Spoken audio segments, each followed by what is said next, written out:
Chapitre 133. André est le modèle idéal du prêtre. Une lettre de Marie. Jésus contraint de quitter la Belle Eau. Le 18 mars 1945. Pas le moindre pèlerin à la Belle Eau. Cela paraît étrange de la voir ainsi, sans bivouac de gens qui restent une nuit, ou au moins qui prennent leur repas dans la cour ou sous la pentille. Tout n'est que propreté et ordre, aujourd'hui, sans aucun de ces détritus qu'une foule laisse derrière elle. Les disciples s'occupent à des travaux manuels. Certains tressent l'osier pour en faire de nouvelles nasses, d'autres s'affairent à de petits travaux de terrassement et de canalisation des eaux des toits pour qu'elles ne stagnent pas dans la cour.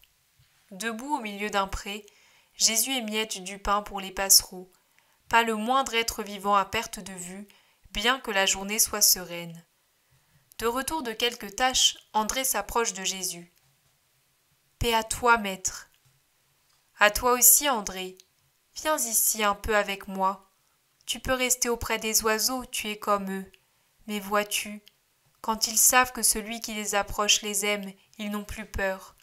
Regarde comme ils sont confiants, tranquilles, joyeux. Tout à l'heure ils étaient presque à mes pieds. Maintenant que tu es là, ils sont en alerte. Mais regarde, regarde. Voici ce passereau plus hardi qui s'approche. Il a compris qu'il n'y a pas de danger. Et derrière lui voilà les autres. Vois-tu comme il se régale à satiété? N'est-ce pas la même chose pour nous aussi, les enfants du Père? Il nous rassasie de son amour. Et quand nous sommes sûrs d'être aimés et d'être appelés à son amitié, pourquoi avoir peur de lui et de nous? Son amitié doit rendre audacieux, même devant les hommes. Sois-en sûr, seul celui qui a une mauvaise conduite doit avoir peur de son semblable, pas un juste comme toi. André a rougi et garde le silence. Jésus l'attire à lui et lui dit en riant. « Il faudrait vous unir, Simon et toi, vous fondre ensemble puis vous refaire, vous seriez parfaits. Et pourtant, tu as beau être si dissemblable de Pierre au début, si je te dis que tu seras parfaitement égal à lui à la fin de ta mission, le croiras-tu? Puisque tu le dis, c'est certain. Je ne me demande même pas comment cela pourra se faire, car tout ce que tu dis est vrai, et je serai content d'être comme Simon, mon frère, parce que c'est injuste et qu'il te fait plaisir. Il est droit, Simon. Je suis si content qu'il soit brave, courageux, fort. Mais les autres aussi. Pas toi? Oh, moi. Toi seulement tu peux être content de moi. Et me rendre compte que tu travailles sans bruit et plus profondément que les autres. Parce que parmi les 12, il y en a qui font autant de bruit que de travail. Il y en a qui font beaucoup plus de bruit que de travail. Et un qui se contente de travailler d'un travail humble, actif, ignoré. Les autres peuvent croire qu'il ne fait rien, mais celui qui voit sait. Ces différences viennent de ce que vous n'êtes pas encore parfait. Et il en sera toujours ainsi parmi les futurs disciples, parmi ceux qui viendront après vous, jusqu'au moment où l'ange dira d'une voix de tonnerre « Le temps n'est plus ». Il y aura toujours des ministres du Christ qui sauront attirer le regard sur leur travail et sur leur personne de manière équilibrée, ce sont les maîtres. Et il y en aura, malheureusement, qui ne seront que bruit et gestes extérieurs, seulement extérieurs, les faux bergers aux poses théâtrales. Des prêtres? Non, des mimes, rien de plus. Ce n'est pas le geste qui fait le prêtre, ni l'habit. Ce ne sont pas sa culture profane, ni ses relations avec le monde ou les puissants qui font le prêtre. C'est son âme, une âme grande au point d'anéantir la chair. Mon prêtre est spirituel entièrement, le prêtre de mon rêve. Ainsi seront mes saints prêtres. Le spirituel n'a ni le ton, ni la pose du tragédien. Il ne pose pas, parce qu'il est spirituel et par conséquent ne peut porter ni costume ni masque. Il est ce qu'il est. Esprit, flamme, lumière, amour, il s'adresse aux âmes, il parle par la pureté des regards, de ses actes, de ses paroles, de ses œuvres. L'homme regarde, et il voit quelqu'un qui lui est semblable. Mais au-delà et au-dessus de la chair, que voit-il? Quelque chose qui freine sa démarche pressée, qui le fait réfléchir et conclure. Cet homme, mon semblable, n'a de l'homme que l'extérieur, il a l'âme d'un ange. Et s'il est incroyant, il conclut « Grâce à lui, je crois qu'il y a un Dieu et un ciel. » Si c'est un débauché, il dit « Cet homme, mon égal, a un regard céleste. Je retiens ma sensualité pour ne pas les profaner. Si c'est un avare, il décide. À l'exemple de celui-ci qui n'est pas attaché à la richesse, je cesse d'être cupide. Et si c'est un homme coléreux, féroce devant cette douceur, il devient un être plus paisible. Voilà quelle peut être l'influence d'un saint prêtre. Sois-en bien sûr, il y aura toujours parmi les prêtres des saints qui sauront encore mourir pour l'amour de Dieu et de leur prochain. Mieux, ils sauront le faire si discrètement, après avoir pratiqué la perfection pendant toute leur vie avec une pareille discrétion, que le monde ne les remarquera même pas. Mais si le monde ne devient pas tout entier impureté et idolâtrie, ce sera grâce à eux, les héros du silence et de l'activité fidèle. Ils auront ton sourire pur et timide, car il y aura toujours des André. Il y en aura grâce à Dieu et pour le bonheur du monde. Je ne croyais pas mériter ces paroles. Je n'ai rien fait pour me les attirer. Tu m'as aidé à attirer un cœur à Dieu, et c'est le second que tu amènes à la lumière. Oh, pourquoi? A-t-elle parlé? Elle m'avait promis. Personne n'a parlé, mais moi je sais. Quand nos compagnons se reposent, épuisés, il y en a 3 qui veillent à la belle eau. L'apôtre à l'amour silencieux et actif à l'égard de ses frères pécheurs, la personne que son âme aiguillonne vers le salut, et le Sauveur qui prie et veille, qui attend et espère. Mon espoir, c'est qu'une âme trouve son salut. Merci, André. Continue et sois-en béni. Ô maître, n'en dis rien aux autres, de seul à seul quand je m'adresse à une lépreuse sur une plage déserte, ou ici à une personne dont je ne vois pas le visage, je sais encore m'y prendre un tout petit peu. Mais si les autres l'apprennent, surtout Simon, et s'il veut venir, moi je ne sais plus rien faire, toi non plus ne viens pas, parce que j'ai honte de parler devant toi. Je ne viendrai pas, Jésus ne viendra pas, mais l'Esprit de Dieu t'a toujours accompagné. Allons à la maison, on nous appelle pour le repas. Et tout prend fin entre Jésus et le doux disciple. Ils sont encore en train de manger, et déjà les lampes sont allumées car la nuit tombe très vite. En outre, la bise invite à garder la porte fermée, mais on frappe et la voix joyeuse de Jean se fait entendre. « Bon retour! Vous avez fait vite? Qu'y a-t-il donc? Comme vous êtes chargés! » Tout le monde parle à la fois. Tous aident les 3 hommes à décharger les sacs très lourds qu'ils portent sur les épaules. « Doucement! Laissez-nous saluer le maître! Mais un moment! » Il y a un vacarme joyeux, familier à cause de la joie d'être ensemble. « Je vous salue, mes amis. Dieu vous a donné des journées tranquilles. »« Oui, maître, mais pas des nouvelles rassurantes, je le prévoyais, » annonce Judas. « Qu'est-ce qu'il y a ?» La curiosité est éveillée. « Attendez qu'il se soit d'abord restauré, » dit Jésus. « Non, maître, nous te donnons d'abord ce que nous avons pour toi et pour les autres, et pour commencer, Jean, donne la lettre. C'est Simon qui l'a, je craignais de l'abîmer dans le chargement. » Simon le Zélote, qui se débattait jusqu'alors avec Thomas qui voulait lui apporter de l'eau pour ses pieds fatigués, accourt en disant « Je l'ai ici, dans la bourse de ma ceinture. » Il ouvre cette poche intérieure de sa large ceinture de cuir rouge et en sort un rouleau tout aplati. « C'est de ta mère. Quand nous avons été près de Béthanie, nous avons rencontré Jonatas qui allait chez Lazare avec la lettre et beaucoup d'autres choses. Jonatas va à Jérusalem car Cousa remet en ordre son palais. Peut-être qu'Hérode se rend à Tibériade et Cousa ne veut pas voir sa femme près d'Hérodiade, explique Judas pendant que Jésus défait les nœuds du rouleau et le déroule. Les apôtres bavardent pendant que Jésus lit avec un sourire bienheureux le message de sa mère. « Écoutez, dit-il ensuite, il y a aussi quelque chose pour les Galiléens.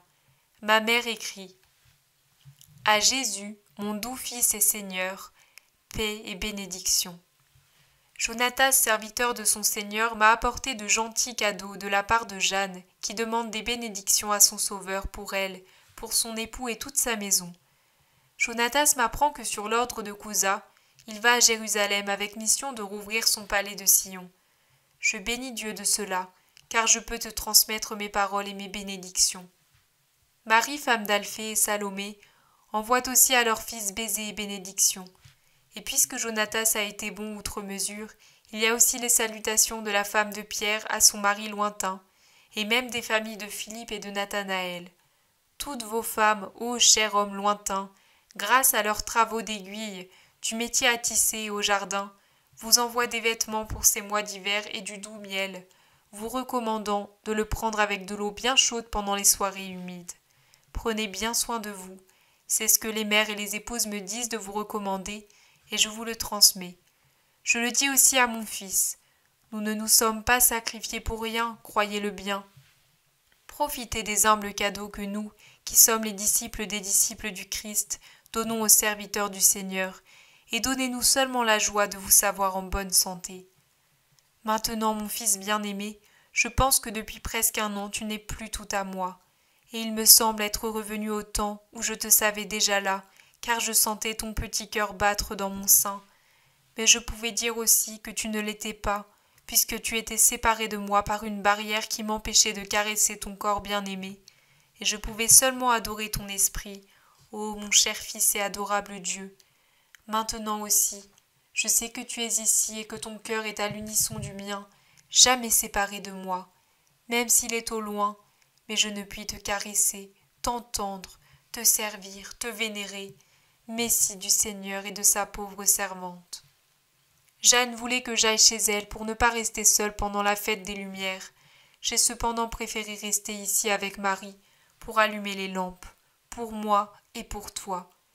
Mais même si j'étais la plus grande reine de la terre et si je pouvais allumer des dizaines de milliers de lampes, je serais dans la nuit parce que tu es absent. En revanche, j'étais dans la parfaite lumière dans cette grotte obscure quand je t'avais sur mon cœur, lumière à moi et lumière du monde. Ce sera la première fois que je me dis « Aujourd'hui mon enfant a 1 année de plus, sans l'avoir auprès de moi, et ce sera plus triste que ton premier anniversaire à Matarea. Mais tu accomplis ta mission, et moi la mienne, et tous les deux, nous faisons la volonté du Père et travaillons pour la gloire de Dieu. Cela essuie toute larme. Cher fils, je comprends ce que tu fais, d'après ce que l'on me rapporte. Comme les flots de la mer libre apportent la voix du large jusqu'à l'intérieur d'une baie solitaire et close, ainsi l'écho de ton saint travail pour la gloire du Seigneur parvient dans notre tranquille maisonnette jusqu'à ta maman qui s'en réjouit et tremble en même temps, car si tous parlent de toi, ils n'ont pas les mêmes sentiments. Tes amis et des gens qui ont profité de tes bienfaits viennent me dire « Béni soit le Fils de ton sein ».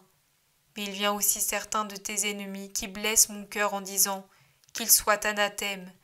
Mais je prie pour ces derniers car ce sont des malheureux, encore plus que les païens qui viennent me demander « Où est le mage, le divin ?»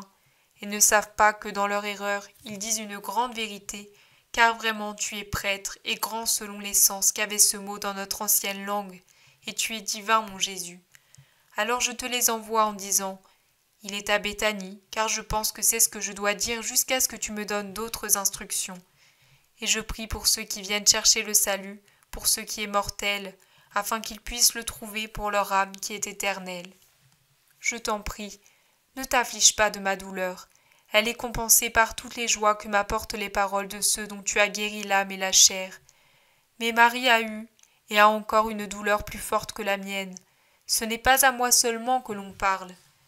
Joseph, fils d'Alphée, veut que tu saches qu'il a été arrêté au cours d'un récent voyage d'affaires qu'il a fait à Jérusalem, et menacé à cause de toi.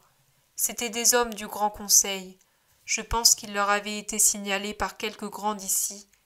Sinon, qui pouvait savoir que Joseph était chef de famille et ton frère? Je te rapporte cela parce que je dois obéir en tant que femme. Mais pour mon compte, je te dis, je voudrais être près de toi pour te réconforter. Mais après cela, prends ta décision, toi la sagesse du Père, sans tenir compte de mes larmes. Simon, ton frère, était presque décidé à venir après cette affaire, et avec moi, mais la rigueur de la saison l'a retenu, et davantage encore la crainte de ne pas te trouver, car on nous a dit, d'un ton menaçant, que tu ne peux rester là où tu es.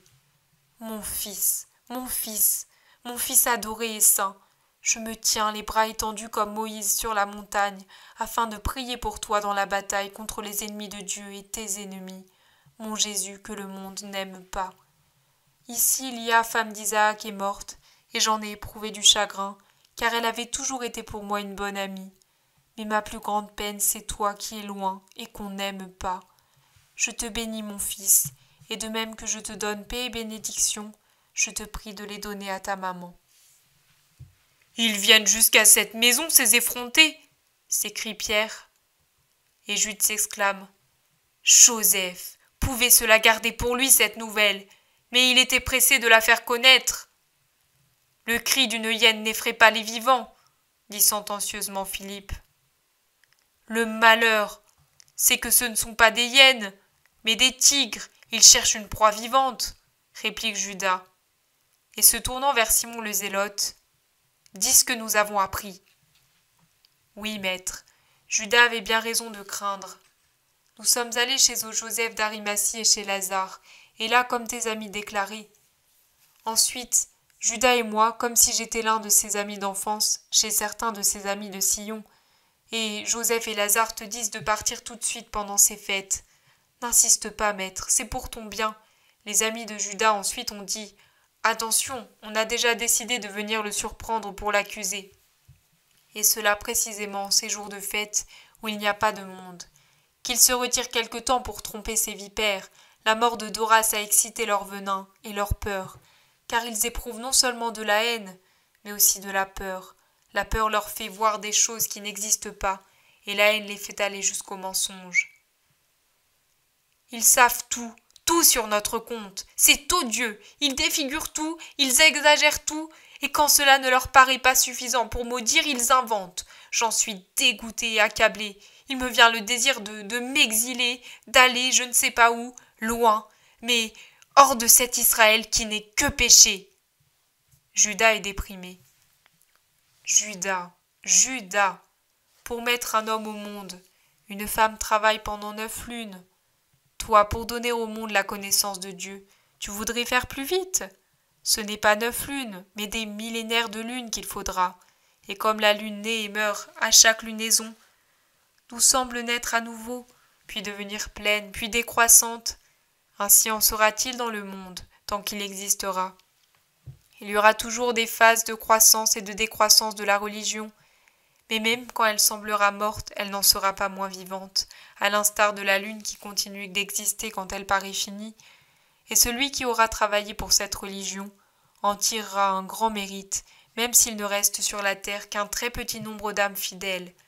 Allons, allons, pas de facile enthousiasme dans les triomphes, et pas de facile dépression dans les défaites.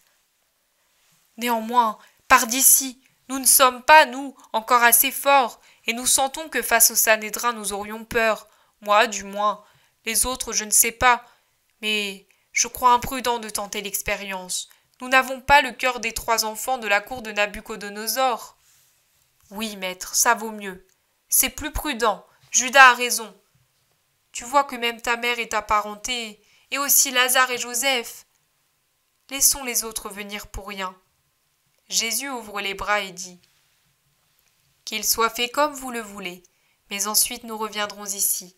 Vous voyez combien il vient de gens. Je ne force pas et ne tente pas votre âme. Je ne la sens pas prête, en effet. Mais voyons les travaux des femmes. » Les yeux rayonnants, tous poussent des cris de joie en sortant des besaces les paquets avec les vêtements, les sandales, les vivres des mères et des femmes, et tentent d'intéresser Jésus pour qu'il admire une si grande grâce de Dieu. Mais lui reste triste et distrait. Il lit et relit la lettre de sa mère. Il s'est blotti avec une lampe dans le coin le plus reculé de la table, sur laquelle sont les vêtements, les pommes, les vases de métal et les fromages, une main en visière sur les yeux.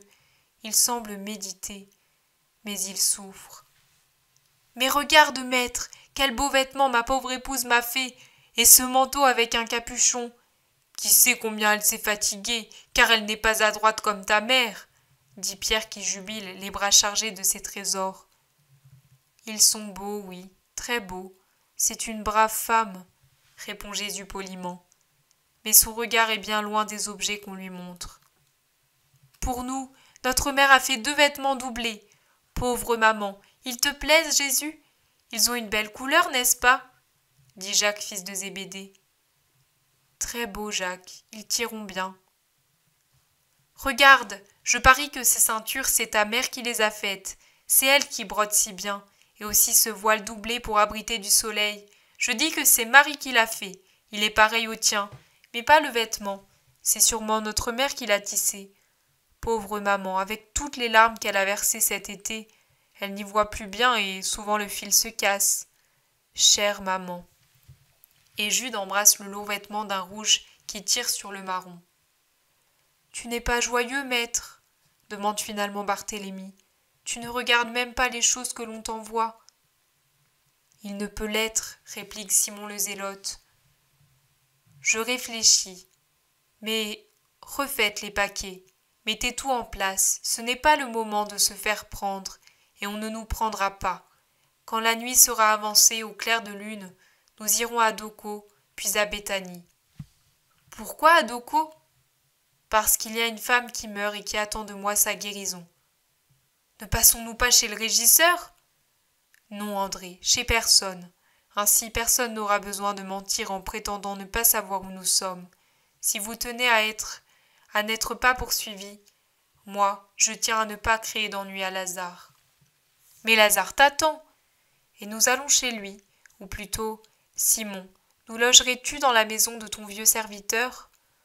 Avec joie, maître, tu sais tout désormais. Je puis donc te dire, au nom de Lazare, en mon nom, et au nom de celui qui s'y trouve, elle est à toi. Allons, faites vite pour que nous arrivions à Béthanie avant le sabbat. Et pendant que tous se dispersent avec des lanternes afin de faire le nécessaire pour ce départ imprévu, Jésus reste seul. André rentre, s'approche de Jésus et lui dit « Et cette femme, je regrette de l'abandonner maintenant qu'elle était tout près de venir. Elle est prudente, tu l'as vue. Va lui dire que nous reviendrons dans quelque temps et qu'en attendant elle se souvienne de tes paroles. » Des tiennes, Seigneur, je lui ai dit que les tiennes. Va, fais vite, et veille à ce que personne ne te voie. Vraiment, dans ce monde mauvais, il faut que les innocents prennent l'aspect des plus perfides. Pour moi, tout s'arrête là, sur cette grande vérité.